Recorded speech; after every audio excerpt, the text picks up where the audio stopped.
The first thing Elias noticed was the silence. Not the peaceful kind that settles after midnight, but a thick, pressing silence that felt alive, as if the air itself was holding its breath. The road behind him had vanished into darkness, swallowed whole by fog, so dense it looked solid enough to touch. His car stood dead, headlights flickering weakly before dying altogether, leaving him surrounded by nothing but pale gray mist. Elias stepped out, the door creaking far louder than it should have. His phone had no signal. The clock on its screen showed 2:17 a.m., the numbers frozen, refusing to change. He didn't remember driving this way. The last clear memory was the highway, music playing low, his thoughts drifting. Then the fog. Then this place. A shape slowly emerged ahead. An old house, massive and crooked, its silhouette cutting through the fog like a wound. The windows were dark, but not empty. Elias felt it immediately. Something inside was watching. He told himself it was just nerves. The cold bit through his jacket, and staying outside felt worse than facing whatever waited within. With hesitant steps, he walked toward the house. The front door stood slightly open. It opened wider on its own. The sound echoed like a throat clearing. Inside, the air smelled of damp wood and something faintly sweet, rotting flowers, maybe. The floorboards groaned beneath his feet, reacting like living things disturbed from sleep. The door slammed shut behind him with violent finality. Elias jumped, heart pounding. He rushed back, yanking the handle. Locked. He swallowed hard. The house was enormous inside, far larger than it appeared from outside. A long hallway stretched ahead, lined with portraits whose eyes followed him as he moved. Faces twisted in expressions of grief, terror, and resignation. Some looked disturbingly familiar. At the end of the hall, a staircase spiraled upward into darkness. A whisper brushed his ear. "Welcome back." Elias spun around.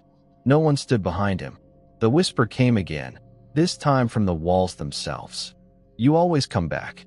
"I don't know this place," he said aloud, his voice shaking. The lights flickered on suddenly, revealing peeling wallpaper stained with dark streaks that looked uncomfortably like dried blood. Doors lined the hallway, each marked with a number carved deep into the wood. Door 1 was slightly ajar.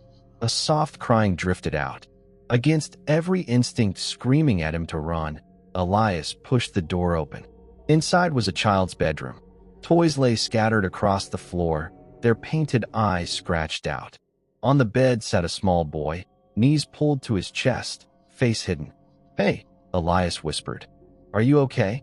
The boy slowly looked up. His face was Elias's own, smaller, younger, eyes hollow with fear. "You left me here," the child said. Elias staggered back. "That's not possible." The boy stood, his joints bending wrong, bones cracking softly. "You promised you'd never forget." The room began to rot in real time, walls blistering, ceiling sagging. Elias slammed the door shut and ran. The hallway had changed. The portraits now screamed silently, mouths stretched wide. The staircase twisted impossibly, steps bending like ribs. Elias ran up, driven by panic, each step heavier than the last. At the top was another door. Door 17. He knew this number. He didn't know how, but dread coiled tightly in his stomach. Inside was a hospital room. Machines beeped steadily. The smell of antiseptic burned his nose. On the bed lay a woman, pale and still, tubes snaking from her body. His wife. "No," Elias whispered, stumbling forward. Her eyes opened. They were black. "You pulled the plug," she said calmly. "And you called it mercy." The machines began to scream. Her body twisted, bones breaking beneath skin like snapping twigs. Elias backed away, hands over his ears, but her voice filled the room, multiplied, echoing inside his skull. "You decided when I was done suffering. Now it's your turn." The lights shattered. Darkness swallowed him whole. When he opened his eyes, he was back in the hallway. But now there were footsteps. Slow, wet, dragging. From behind him, Elias ran, doors flying open as he passed. Each room showed another fragment of his life, mistakes, betrayals, moments he buried deep and pretended never happened. A man hanging from a ceiling fan, eyes accusing. A car wreck, blood smeared across the windshield. A hand reaching for help he never gave. A mirror reflecting not his face, but a corpse with his name carved into its chest. The footsteps grew closer. Breathing echoed in his ear. "Stop following me," Elias screamed. A hand grabbed his shoulder. Ice cold. He turned. It wore his face, but older, decayed, jaw hanging loose, eyes crawling with insects. "You're not leaving," it said. "You never do." The house shook violently. Walls cracked open, revealing endless flesh beneath the plaster, veins pulsing slowly. The floor gave way, and Elias fell. He landed hard in a basement. Candles burned in a circle around him. In the center stood a door, rotted, warped, familiar. A memory surged back with brutal clarity. The crash, the drinking, the argument, the screams, the fire. This wasn't the first time he'd been here. He had died. Again and again. The house wasn't a place. It was a sentence. The door creaked open. Inside was his car, burning, twisted metal glowing red hot.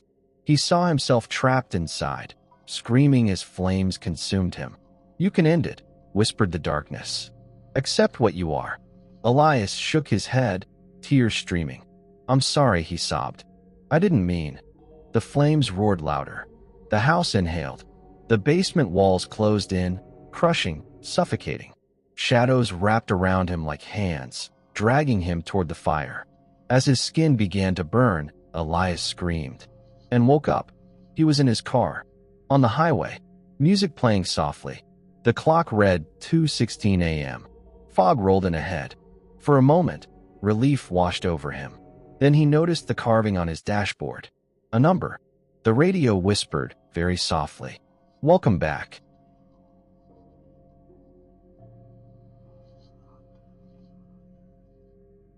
The knocking began at 3:11 a.m. Not loud, not urgent, just 3 slow taps, perfectly spaced, as if whoever stood outside already knew the door would be opened. Mara froze in her bed, eyes open, breath caught in her throat. She lived alone. The farmhouse sat miles from the nearest neighbor, surrounded by dead fields and skeletal trees that clawed at the sky.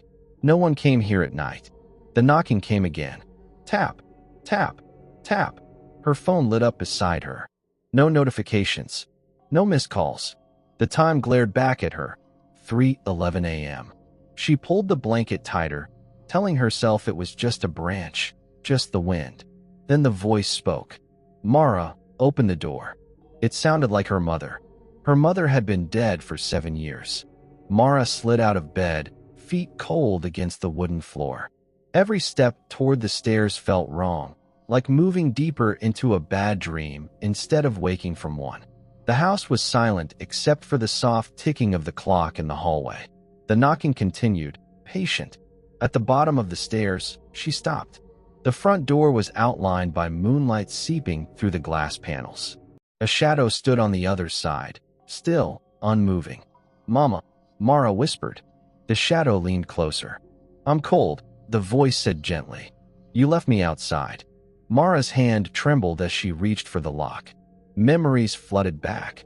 Hospital rooms, the smell of antiseptic, her mother's hand going limp in hers. "You're not real," Mara whispered. The shadow smiled. "I never left." The door unlocked itself. It opened inward with a long, tired creak. No one stood there. The porch was empty, dusted with frost. The fields beyond were swallowed by fog. Relief washed over her, until she noticed the footprints leading inside. Wet, bare, human. They stopped inches from her feet. The door slammed shut behind her. The house exhaled. Lights flickered on one by one, revealing stains on the walls she swore hadn't been there before. Dark handprints, smeared and frantic, as if someone had tried to crawl out of the house itself. The clock began ticking louder. 3:12 a.m. Mara backed away, heart racing. This isn't happening. From the kitchen came the sound of a chair scraping across the floor. Then chewing. Slow, wet, deliberate. "Mama," Mara called, though every instinct screamed not to. She stepped into the kitchen. Her mother sat at the table, or what was left of her. Her skin sagged unnaturally, stretched thin over bone. Her eyes were milky white, unfocused, yet somehow locked onto Mara. Blood dripped from her mouth as she chewed something Mara couldn't see. "You always hated my cooking," her mother said, smiling wide enough to tear skin. "But you're so thin now." Mara screamed. The lights exploded, plunging the room into darkness. Something wet brushed against her arm. Fingers, too many of them. She ran. The hallway stretched impossibly long, doors multiplying on both sides. From each one came whispers, crying, laughter, the sounds of people reliving their worst moments. "Mara, Mara, help me. Mara, why did you leave?" She burst into her bedroom and slammed the door, chest heaving. The room was wrong. The walls pulsed softly, like breathing lungs. The mirror across from her bed was covered with a black cloth. Her phone vibrated. A message. "MOM, come look at yourself." The cloth slipped off the mirror on its own. Mara's reflection stared back, but it wasn't her. Her reflection was older, eyes sunken, mouth stitched shut with black thread. Blood seeped from between the stitches as the reflection raised a hand. "You're the one who locked the door," it said inside her head. The floor gave way beneath her. She fell screaming. She landed in the basement. Candles lit themselves in a circle, revealing walls carved with names. Hundreds of them. Some scratched, so deep the concrete had cracked. Her name was there, over and over. In the center of the room stood a wooden door, swollen and blackened, something pounding from the other side. "Mara," came the voice of her father. "Let us out." Her father had died in the fire. Memory slammed into her like a fist. The argument, the shouting, the door she locked, the flames climbing the walls. She had survived. They hadn't. "You left us," the voices chorused. "Now you stay." The door burst open. Hands poured out, burned, blistered, grasping. Faces followed, melted and screaming, eyes glowing with hate and need. Mara tried to run, but the house had grown teeth. The walls closed in, floorboards bending upward, swallowing her legs. Smoke filled her lungs, hot and thick. "I'm sorry," she screamed. "I'm sorry." The house laughed. Fire consumed her. She woke up screaming. Sunlight streamed through the windows. Birds chirped outside. Mara lay in her bed, soaked in sweat. A dream. Just a dream. Her phone buzzed. The time read 3:11 a.m. The knocking began. Tap, tap, tap, from inside the house.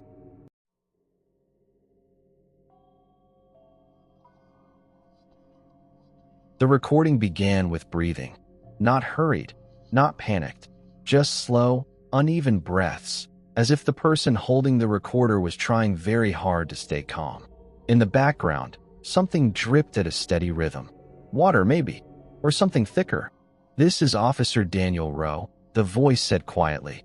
"If anyone finds this, I'm in the northern wing of Blackridge Asylum. I don't know what time it is anymore." The red light on the recorder blinked. Daniel wiped sweat from his face and pushed deeper into the hallway.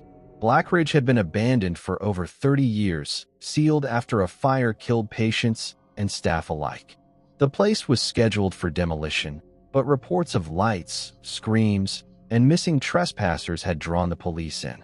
Daniel had volunteered to check it out alone. He regretted that decision. The corridor stretched longer than it should have, its tiles cracked and slick underfoot.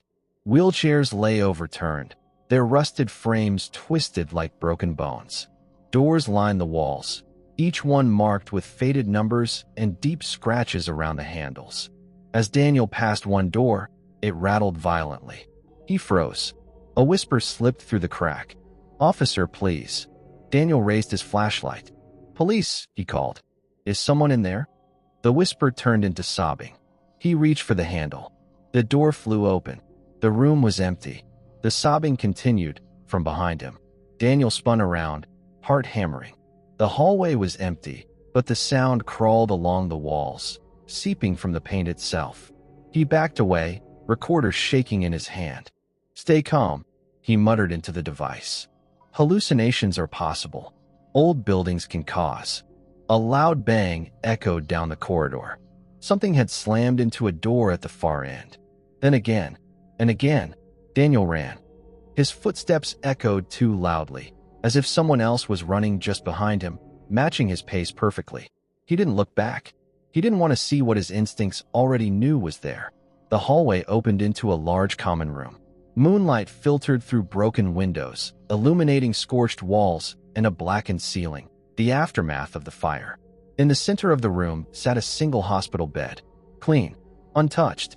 A man lay on it, staring at the ceiling. "Sir," Daniel approached cautiously. "Are you injured?" The man turned his head. His eyes were completely burned out, hollow black sockets leaking dried blood. "You shouldn't be here," the man said calmly. "They don't like witnesses." The lights flickered. Figures began to appear around the room. Patients in scorched gowns, skin peeling, mouths hanging open in silent screams. They stood perfectly still, watching Daniel. "You left us," they whispered together. "I didn't," Daniel shouted. "I was never here." The man on the bed smiled. "Yes, you were." The room shifted. The walls melted away, replaced by another memory, another night. Daniel stood in a hospital corridor, newer, cleaner. A fire alarm blared. Smoke filled the air. He saw himself pushing through the chaos, ignoring hands reaching for help, following orders shouted through the radio. "Evacuate staff first." He remembered the screams. "I was just doing my job," Daniel whispered. The figures moved closer. "You locked the doors," they said. The floor cracked open beneath him. Daniel fell. He landed hard in an underground treatment ward. Chains hung from the ceiling. Restraint chairs were bolted to the floor, straps stiff with dried blood. Names were carved into the walls. Patience. Over and over, until the concrete was raw. His name was there too. Daniel staggered back. No. A child sat in one of the chairs, feet dangling above the floor. He looked up. His face was burned beyond recognition, but Daniel knew him. The boy from the fire. The one who screamed the loudest. "You said help was coming," the child whispered. "I waited." Daniel dropped the recorder. Hands grabbed him from the darkness. Burned fingers digging into his arms, his chest, his throat. Faces pressed close, melted, blistered, furious. The man with the hollow eyes leaned close to Daniel's ear. "You can stay," he whispered. "Just like we did." The recorder hit the floor, still running. The breathing turned frantic, then stopped. Static filled the tape. Hours later, rescue teams found the recorder near the entrance of Blackridge Asylum. No sign of Officer Daniel Rowe. The last thing on the tape played again and again, barely audible beneath the static. "Help is coming."